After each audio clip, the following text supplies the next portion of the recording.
오늘 주제가 일터에서 삶으로 동행하라인데요.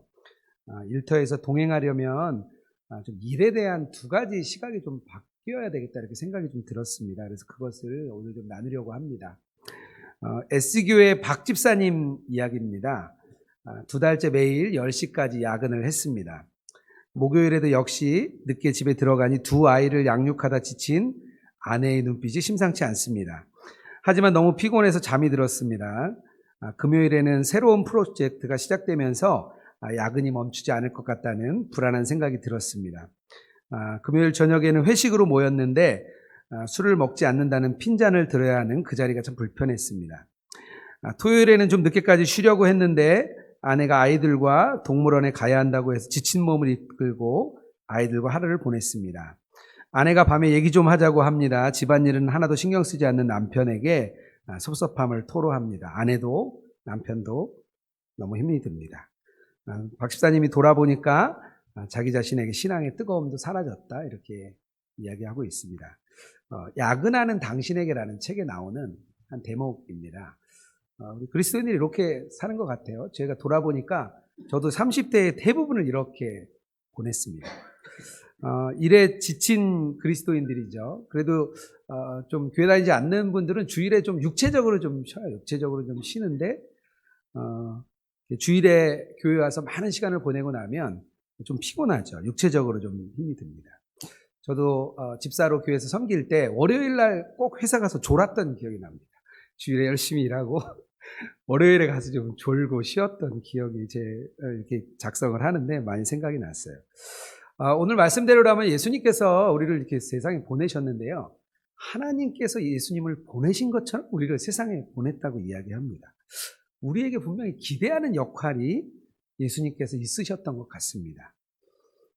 그런데 그리스도인들에게 아마 큰 문제가 있다면 전혀 이렇게 복음대로 일터에서 살지 못하고 그 복음이 나를 이렇게 변화시켜주지 못한다는 것이죠. 교회에 갇힌 복음이 되었다 이런 이야기들을 많이 하고 있습니다. 그런데 이 핑계를 어디다 대냐면요, 일에 됩니다. 일 때문에 그렇지. 내가 일이 너무 많아서 그래. 그리고 그 죄로 인해 타락해서 일이 힘든 거야. 그러면서 일이 힘들면 주로 누굴 원망하죠? 아담 원망합니다. 갑자기 이제 마음에 아담 때문에 우리가 이렇게 힘든 일을 하고 있다고 이렇게 원망을 하게 됩니다. 세상 사람들은 어떻게 생각할까요? 이 일에 대해서 세상 사람들은 어떻게 생각할까요? 가장 오래된 문서가 있는데요. 그 에누마 엘리시라는 문서예요. 고대 근동 지방 그 메소포타미아 지역이 이제 처음 이제 그 문명이 발생했던 지역이죠. 그때 쓴 창조서가가 있습니다. 인간의 역사에 가장 오래된 문서죠. 거기에는요, 상급신이 있고요, 하급신이 있습니다. 근데 이 하급신이 상급신을 위해 일하다가 지쳤어요. 그래서 이제 싸움이 일어났습니다. 큰 싸움이 일어나서 서로 죽고 죽이는 일이 있었습니다. 그리고 어느 정도 정리가 됐어요. 상급신들이 생각하니까 이게 일을 하다가 하급신들이 이렇게 반란을 일으켰으니까 안 되겠다 싶어서 이제 인간을 만듭니다. 그 창조설화에 의하면 인간을 만들어서 신들을 섬기기 위해 인간을 만들었다 말을 합니다. 그러니까 처음부터 세상 사람들은 일이 참 힘든 것이라 생각을 했어요. 결국 일은 이렇게 생계를 위해서, 우리가 살아가기 위해 생계를 위해서 그런 수단으로 생각하고요. 조금 더 나은 사람들은 이제 성공이라는 우상을 위해서 좀 달려갑니다. 그리스도인에게 가장 잘못된 일에 대한 생각이 있다면요, 저는 이렇게 이분법으로 나누는 거라 생각합니다. 교회 일을 하거나 교회에 참여할 때는요, 이렇게 좀 위쪽에 성스러운 일을 한다고 생각을 하고요. 주중에 세상 일을 할 때는 좀 이렇게 속된 일을 한다, 이렇게 아래에 있다고 생각을 합니다. 이런 그 아래 위로 나누는 이 이분법을 벗어나지 못합니다. 그러니 이 아래에 있는 세상적인 일은 아무리 해도 속된 일이기 때문에요, 영적인 성취가 없는 겁니다. 중세시대에 가톨릭이 그랬습니다. 중세시대에 그렇게 가르쳤어요. 사제나 수도사, 신부, 수녀들은 성스러운 일을 하는 직업이고요. 그리고 일반 세상에서 일하는 노동은 이 세속적 직분이라고 해서 아랫부분에 있는 것이라 했습니다. 그런데 루터가 종교개혁을 하면서요, 고린도전서 7장을 번역할 때 거기에 직업이라는 단어를 부르심이라는 단어로 번역을 했습니다. 그래서 이 전통적인 시각, 위아래로 나눠서 성스러운 일과 속된 일로 나누는 일에 정면으로 루터가 도전을 했던 거죠. 그래서 그때 당시에 큰 논쟁이 일어났습니다. 루터는요, 크리스천은요, 누구나 다 신령한 직분을 받은 사람이고요. 직무와 종류가 다를 뿐이지 어떤 일을 하든지 다 하나님께서 부르신 직업이다, 이렇게 이야기를 했습니다. 일상생활이 곧 영적인 일이라고 루터는 강조를 했습니다. 이게 종교개혁의 정신입니다. 성경에서는 어떻게 말을 하고 있을까요? 창세기에서 하나님은요, 처음부터 일을 계획을 하셨습니다. 일을 계획을 하시고요. 하나님이 창조하신 이 창조사역에 우리를 동참시키셨습니다. 창세기 1장 28절입니다. 하나님께서 그들에게 복을 주시며 하나님이 그들에게 이르시되 생육하고 번성하여 땅에 충만하라, 땅을 정복하라. 하나님께서 우리에게 맡겨주신 거죠. 더 중요한 구절이 하나 더 있는데요. 창세기 2장 15절입니다. 하나님이 그 사람을 이끌어 에덴 동산에게 두어 그것을 경작하고 지키게 하시고, 하나님께서 에덴 동산에 아담과 하와를 보내시고 경작하고 지키게 했습니다. 근데 여기서 경작하다라는 뜻이 있는데요. 이 뜻이 일하다, 노동하다 이런 뜻이죠. 그런데 이 아바드라는 뜻인데요. 이 아바드라는 뜻이 어디에 사용되냐면요. 출애굽기에서요. 6월절에 제사의식을 할 때 사용되는 단어와 같습니다. 결국에는 이 일하다는 거는요. 제사와 마찬가지였습니다. 하나님께서 창조하실 때는 일하는 게 곧 예배였습니다. 일이 예배고요. 노동하는 게 예배였습니다. 그래서 세상에서 우리가 일하는 것은요. 하나님의 그 창조사역에 다시 동참하는 것이었습니다. 지키게 하라는 뜻도요. 제사장적인 단어입니다. 규례와 율법을 지킬 때, 그러니까 말씀을 지킬 때 쓰는 단어가 바로 지키게 하다는 것입니다. 하나님께서 우리에게 경작하고 지키게 하라 하신 말씀은요, 결국에는 하나님을 예배하는 일과 같았습니다. 우리가 일터에서 하는 일은요, 하나님을 예배하는 일입니다. 주일에만 교회에 와서 예배하는 것이 아니라 우리의 일터가 바로 하나님을 예배하는 장소입니다. 그런데 우리가 잘 아는 것처럼 문제가 생겼죠. 죄가 이 땅에 들어와서 그 일이 고통이 되었습니다. 노동은 이제 생존하기 위한 투쟁이 될 수밖에 없었습니다. 우리가 21세기에 살고 있지만 아직도 그 죄의 영향력 안에 있기 때문에 우리가 그 죄 때문에 우리가 힘들어하고 어려워하는 일이 생긴 것입니다. 하지만 일에 대한 저주를 예수 그리스도의 십자가로 해결이 되었습니다. 단순히 그 십자가는요, 나의 죄의 문제만 해결하는 것이 아니라 이 땅의 모든 것을 해결합니다. 교회에 와서만 해결되는 게 아니라 나의 일터에서도 이 저주가 해결되었습니다. 그런데 어떡하죠? 사탄이 계속 우리에게 이야기하는 거예요. 아직도 너희들은 그 일의 저주 안에 있어. 너희들은 아직도 일을 하면 어려운 거야. 이렇게 우리를 속이고 기만합니다. 하지만요, 이 복음은요, 이 일터의 저주와 고난도 다 해결한 그런 복음입니다. 우리가 일이 예배하는 것을 알았다면 우리는 그럼 어떻게 살아야 되는 걸까요? 우리가 이 땅을 살아갈 때 우리가 있는 그 일터, 그 삶의 현장에서요, 다시 우리가 하나님의 창조 사역에 다시 동참하는 겁니다. 에덴 동산에서 우리를 부르셔서 우리를 같이 경작하고 지키게 하셨던 그 일에 우리가 다시 참여하는 것입니다. 이것을요, 하나님은 뭐라고 이야기하냐면요, 나와 함께 스토리를 만들어 간다고 이야기를 합니다.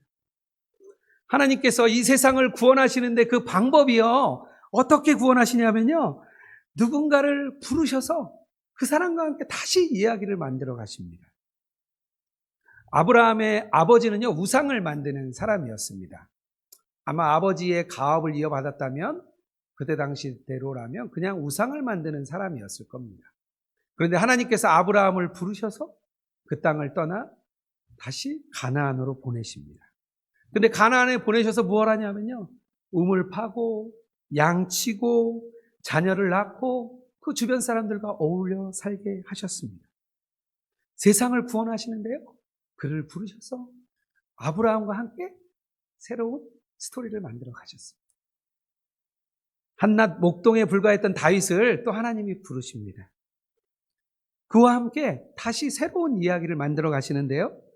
때로는 어려움에 처하기도 하고 광야 가운데 있기도 하고 어떤 때는 정말 미친 척할 수밖에 없는 상황에 처하기도 했습니다. 자녀들의 싸움에 의해서 자녀들이 먼저 죽는 것도 보았습니다. 또 아들의 반란으로 인해서 도망하며 비참한 상황 가운데 놓이기도 했습니다. 사무엘상 2장 7절에 이렇게 말합니다. 여호와는 가난하게도 하시고 부하게도 하시며 낮추기도 하시고 높이기도 하시는도다. 하나님께서요, 같이 스토리를 만들어 가시는 거예요. 우리가 일터에서 가장 큰 딜레마가 있다면요, 이런 것이죠. 과연 내가 하는 이 일이 하나님이 원하시는 일인가? 내가 하는 이 방법이 하나님이 원하시는 방법인가? 과연 나는 성경적으로 판단하고 성경적으로 일하고 있는가? 이것이 우리의 가장 큰 딜레마입니다. 제가 직장 생활할 때 돌아보니까요, 제가 건설 현장에 있었는데 참 만만치 않았습니다. 매일 계속되는 야근과 어려운 일들 때문에 집에 가서 잠을 못 이룰 때도 참 많았습니다. 그런데 그래도 그리스도인인데 좀 열심히 살아야 되고 남들에게는 욕먹지 말아야지, 이런 생각은 좀 있었어요. 그런데 늘 마음은 좀 실패한 것 같고 뭔가 답답했습니다. 주님의 길이 무엇인지 늘 궁금했습니다. 존 파이퍼 목사님이요, 삶을 낭비하지 말라는 설교를 하셨는데요. 거기서 미국에 있는 리더스 다이제스트에 나온 이야기를 이렇게 하셨습니다. 50대 후반에 은퇴해서 좋은 직업을 가지고 있다가 은퇴 자금을 많이 모아서 플로리다 해변에 집도 사고 요트도 산 50대 부부에 대한 이야기였습니다. 그분은 조개 껍질을 모으는 취미를 가지고 있다 했습니다. 미국의 많은 그리스도인들이 이런 은퇴의 그런 안락함을 많이 꿈꾸고 있습니다. 그래서 존 파이퍼 목사님이 그런 이야기를 했던 거죠. 또 그때 비슷한 시대에 카메룬에 있는 한 선교사님 이야기를 하셨습니다. 이 선교사님은 간호사로 일을 하시다가 은퇴하셔서 카메룬에서 이 마을 저 마을 다니시다가 자동차 사고로 낭떠러지에서 떨어져서 비참한 죽음을 맞이했습니다. 그런데 존 파이퍼 목사님이 그렇게 얘기를 해요. 과연 비극적인 삶이 이 선교사님의 죽음이냐, 아니면 은퇴한 삶을 꿈꾸는 그리스도인입니까? 이렇게 묻습니다. 성도님들은 하나님과 어떤 스토리를 만들어가고 싶으십니까? 많이 벌어서 조금 빨리 은퇴해서 편안한 삶을 사는 것입니까? 아니면 하나님과 함께 스토리를 만들어가는 삶입니까?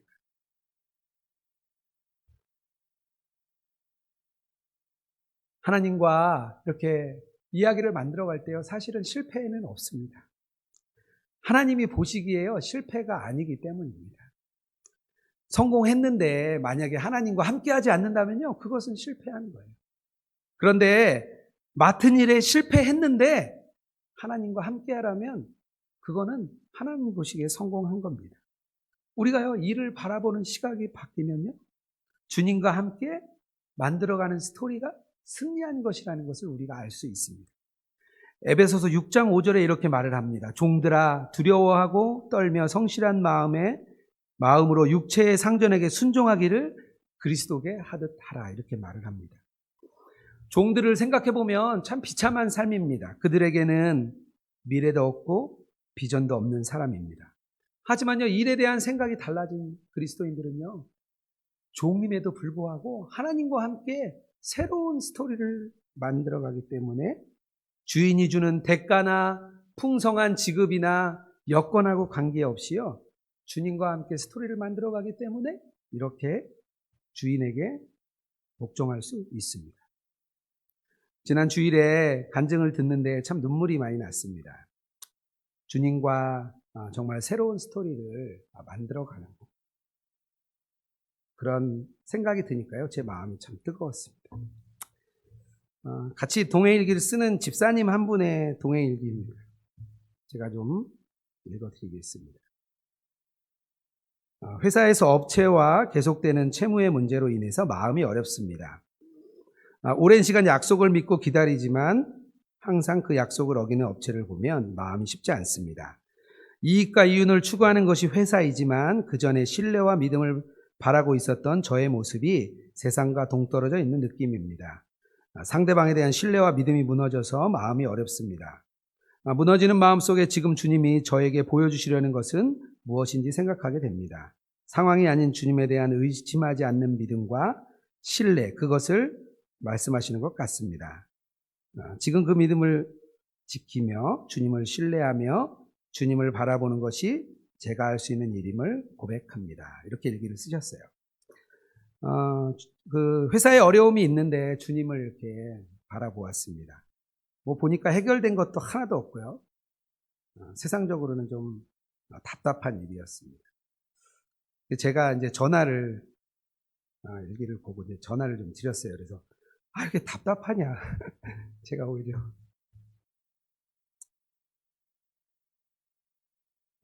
그랬죠.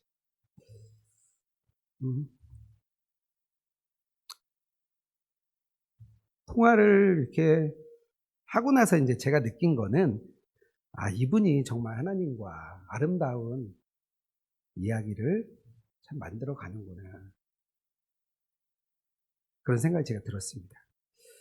아마 하나님께서도 그렇게 생각하실 거라 생각합니다. 예수님께서 우리를 세상에 보내셨습니다. 하나님께서 예수님을 보내신 것처럼 우리를 세상에 보내셨습니다. 그런데요, 우리가 세상 사람들과 똑같이 살라고 보내신 것이 아닙니다. 다르게 살라고 우리를 보내신 거죠. 이렇게 사는 삶을요, 존 머레이라는 신학자가 이렇게 말을 합니다. 복음의 광채를 더하다. 이렇게 표현했습니다. 일이 예배라는 새로운 시각, 그리고 일터가 새로운 스토리를 하나님과 함께 만들어가는 것. 이것이 우리가 복음의 광채를 더하는 삶입니다. 우리 예수동행교회 선동님들 안에 저는 일터에 대한 새로운 시각이 이렇게 바뀌게 될 줄 믿습니다. 어떤 분에게는 회사가 자기의 일터고요. 어떤 분에게는 가정, 또 어떤 분에게는 이웃들이 자기 일터입니다. 우리의 삶의 현장이 일터지요. 하지만 우리가 어떤 일터에 있든지 정말 주님을 예배하고 주님과 함께 새로운 스토리를 만들어가는 저와 여러분이 되기를 주님의 이름으로 축복합니다.